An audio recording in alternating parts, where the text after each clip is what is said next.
C'est un millefeuille. Ce sont des textes qui ont été publiés un petit peu partout et qu'on a réunis au sein d'un seul ouvrage. Et donc, ça permet d'avoir une vision sur certains aspects de ce que l'on essaye de transmettre via donc, la Grande Hierophanie. La Grande Hierophanie n'est pas une obédience. La Grande Hierophanie, c'est une fédération d'écoles de mystères. Et donc, le but de la Grande Hierophanie, c'est de prendre l'individu et de lui donner un enseignement qui lui permet donc de progresser. Donc, ce n'est pas une obédience, c'est une école. C'est une école des mystères.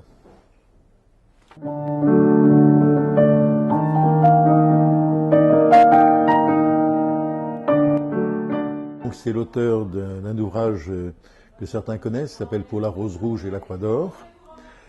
C'est quelqu'un qui milite dans les milieux donc, ésotériques depuis l'âge d'une vingtaine d'années.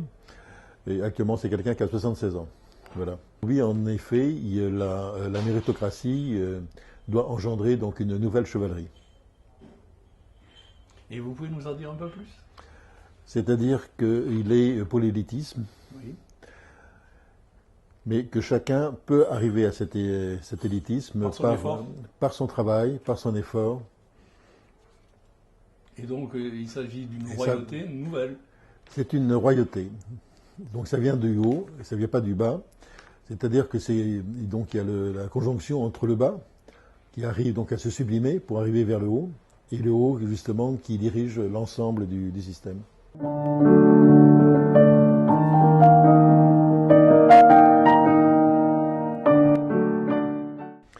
Alors, dirons-nous que la Grande Hierophanie n'est pas une obédience. La Grande Hierophanie a 3 structures qui dépendent d'elle. Et dans ces structures-là, il y a plusieurs autres petites structures. Et donc, c'est une fédération. Donc, si on comprend que la Grande Hierophanie est une fédération, on a tout compris. Puisque le grand hiérophante de la Grande Hierophanie n'est pas le hiérophante de Memphis Misraïm. C'est l'intermédiaire entre donc l'école des mystères et d'autres, donc une structure divine, si on peut dire. Et donc, c'est l'intermédiaire. C'est l'intermédiaire. Dans la Grande Hierophanie, 3 structures qui regroupent donc d'autres petites structures. La première, c'est la partie maçonnique, c'est le grand ordre souverain des rites égyptiens, donc qui, elle, est une obédience. La deuxième structure, c'est le grand collège hermétique, qui regroupe tout ce qui concerne donc les Rose-Croix, tout ce qui concerne donc le martinisme, et tout ce qui concerne l'Église, tout ce qui concerne donc la maçonnerie christique, ainsi que les élus Cohen, Et la troisième structure, c'est ce qu'on appelle l'ordre intérieur des ordres chevaleresques. D'accord. Si on veut relier ces différentes sous-structures égyptiennes, historiquement, ça relève de Marconis, ça relève d'Ambelin, ça relève de l'hermétisme napolitain, pour y voir un peu plus clair. Tout à fait.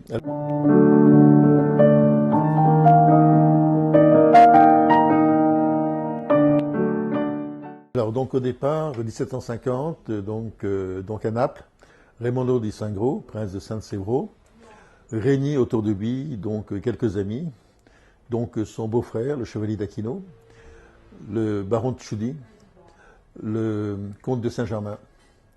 Et donc on peut dire que ça débute à partir de ce moment-là, donc à Naples, 1750. Beaucoup plus tard, 30 ans après, le chevalier d'Aquino rencontre donc à Malte quelqu'un qui s'appelle Giuseppe Balsamo, et qui le ramène donc à Naples, et qui est le comte de Cagliostro.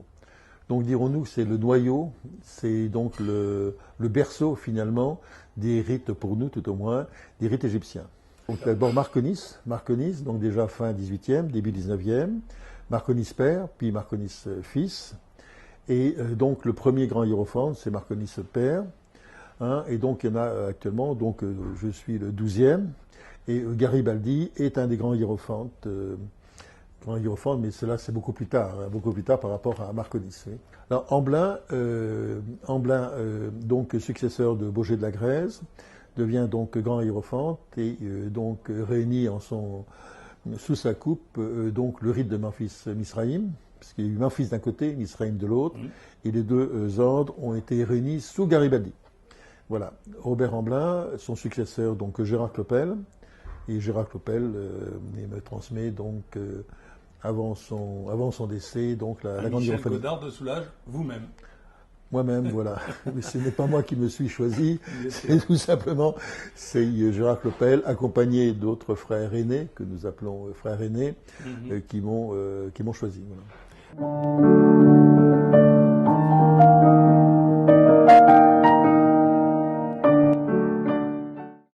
Non, alors premièrement, l'immortalité est un piège.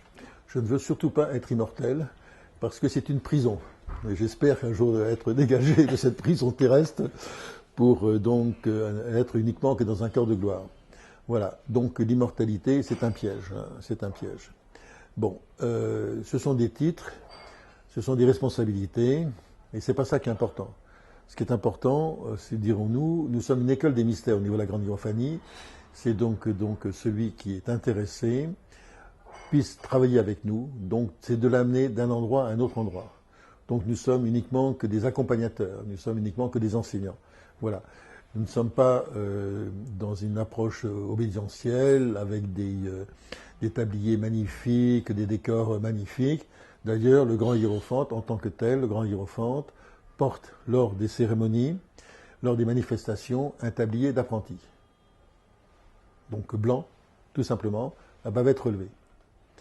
Donc c'est pour bien montrer que ce n'est pas dans une structure où on encourage la brosse à reluire, c'est pas ça du tout. C'est simplement, c'est une école.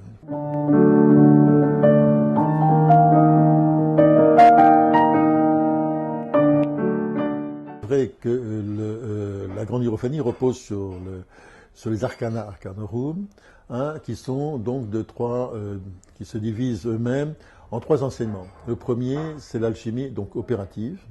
Quand on parle d'alchimie opérative, je vais vous donner un exemple trivial, c'est prendre du poivre, prendre du sel, prendre de la moutarde, et qu'est-ce qu'on fait?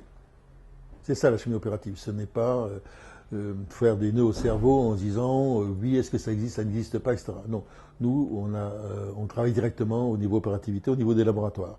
Donc soit on est capable de faire une transmutation, soit on est capable de faire un certain nombre de choses, soit on ne l'est pas. Donc pour nous, ceux qui sont vraiment opératifs, ce sont ceux qui arrivent à faire quelque chose. Un maçon, on le reconnaît, comme le disent en maçonnerie, c'est au pied du mur, savoir si c'est construire ou non. Si c'est pas construire, c'est que là, il y a un problème. Le deuxième corpus au niveau des arcanas, c'est ce qu'on appelle la théurgie. Donc la théurgie, c'est qu'est-ce qu'on appelle la théurgie? C'est simplement, c'est donc les techniques qui nous permettent d'être en contact avec le divin, directement. Voilà, donc c'est ça la théurgie. Donc certains vont appeler ça magie, d'autres vont appeler ça... peu importe le terme. Ce qui est important, c'est que l'individu puisse, à l'intérieur de lui, que son étincelle divine puisse avoir contact avec de là où elle est issue, c'est-à-dire au niveau du milieu divin. Alors les martinistes et les martinésistes ont travaillé sur cet aspect théurgique? Tout à fait. Tout à fait. Martinisme, bon, c'est l'école de Saint-Martin, Martinez de Pasquali, et donc c'est vrai qu'on a non seulement l'ordre martinis initiatique, dont je suis le responsable, mais nous avons aussi donc les chevaliers maçons élus Cohen de l'univers, de Martinez de Pasquali, qui se terminent donc par le degré de Ré aux Croix. Ce qu'il faut savoir que dans les différentes structures que nous avons, ça se termine toujours par une consécration. Donc nous avons donc au niveau du Grand Collège hermétique, nous avons donc une maçonnerie donc chrétienne, christique j'allais dire, hein, qui sont tout simplement les chevaliers bienfaisants de la Cité Sainte, CBCS, et qui se termine là aussi par une consécration au niveau le plus haut, par les professions et grandes professions. La deuxième partie, c'est l'église gallicane gnostique, puisque c'est dans le cadre de l'église gallicane que nous enseignons donc la gnose, qui se termine aussi par une consécration épiscopale.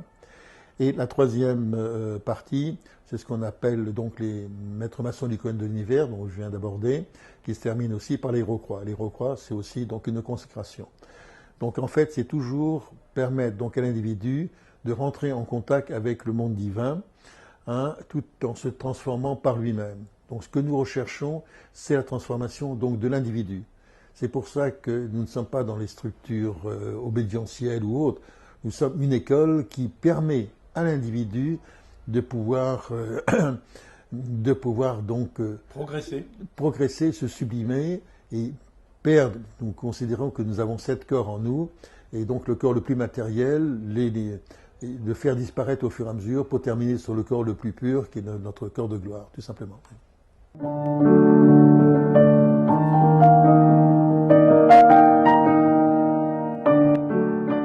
Alors, quels sont les auteurs que nous avons donc publiés? Donc, ce sont des reprises. Donc, il y a des ouvrages de Papus, il y a des ouvrages de Saint-Yves d'Alvèdre, qui sont donc au niveau de la mission des Juifs, la mission de l'Inde, Saint-Yves d'Alvèdre. Nous avons aussi, d'une manière plus contemporaine, des ouvrages de Jean-Pierre Bayard, qui sont aussi très intéressants. Donc on peut, tous les ouvrages finalement, c'est pas en tant que directeur de collection que je dis, mais tous les ouvrages qui sont publiés, je pense, peuvent apporter quelque chose.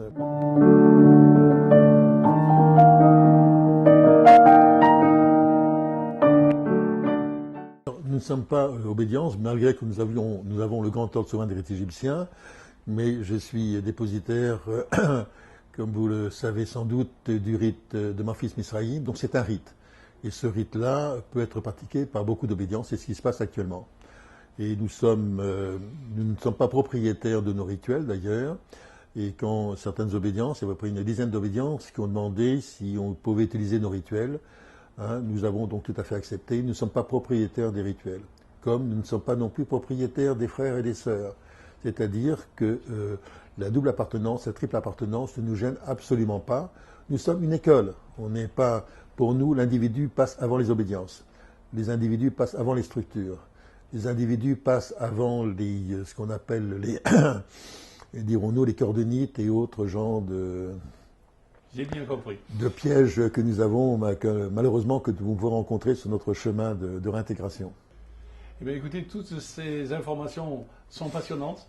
Je suis persuadé que nos lecteurs vont vouloir en savoir plus. Et en attendant, on pourra leur conseiller de voir chez Du Alpha toute la série d'ouvrages que vous dirigez et qui devraient être des petits cailloux sur leur chemin.